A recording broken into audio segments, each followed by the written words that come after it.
Magandang umaga po sa ating lahat. Narito ang latest na weather update ngayong araw ng Wednesday, February 26, 2025.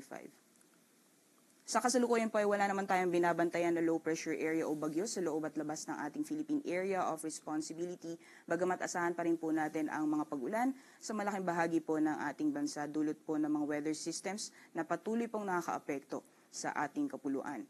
Dito po sa may bahagi ng Visayas at Mindanao, asahan po natin ang mga pag-ulan dulot po na epekto nitong shear line, pati na rin po yung easterlies o yung mainit na hangin na nanggagaling sa karagatang Pasipiko. At kung nakikita po natin dito sa ating latest satellite animation, may mga kumpul po tayong kaulapan na namamataan na nakaapekto sa buong Visayas at Mindanao. So magiging makulimlim po yung panahon ngayong araw for Visayas and Mindanao area at may kasama po yan na mga kalat-kalat mga pagulan, pagkidlat at pagkulog.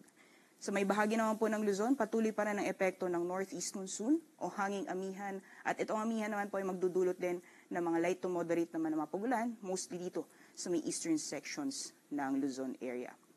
Samantalang sa mga susunod na araw ay inaasahan po natin na magpapatuloy ang epekto nitong shear line, lalong-lalo na po sa may silangang bahagi ng Visayas at Mindanao. Simula po bukas maaaring malakas po yung mga pagulan over the eastern sections of Mindanao area.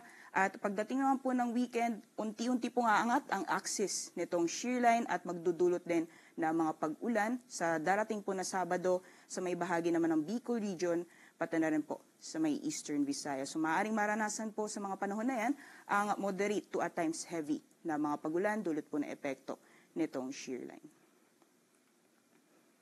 So magiging lagay naman po ng panahon ngayong araw dito po sa Luzon, dulot po ng patuloy na pag-iral ng hanging amihan, mararanasan po ang mga light to moderate na mga pagulan.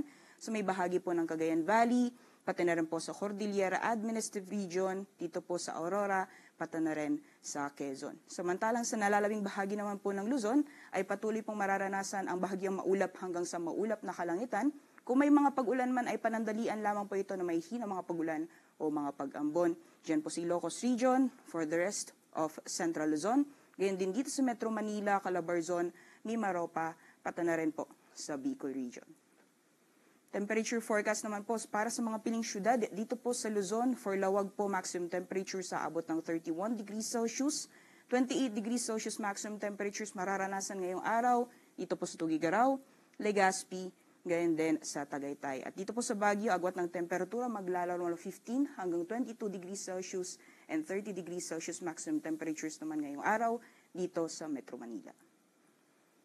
So magiging lagay po ng panahon sa nalalawing bahagi naman ng ating bansa for Visayas at Mindanao, dulot po na patuloy na epekto ng easterlies, pati na rin po yung pag-epekto nitong shear line ay magiging maulan po o makulimlim ang panahon na may kasamang kalat-kalat mga pagulan sa buong Visayas and Mindanao area. Meanwhile, for Palawan naman po, partly cloudy to cloudy conditions po inaasahan natin at panandalian lamang po yung mga pag-ulan dulot po ng mga isolated na pag-ulan.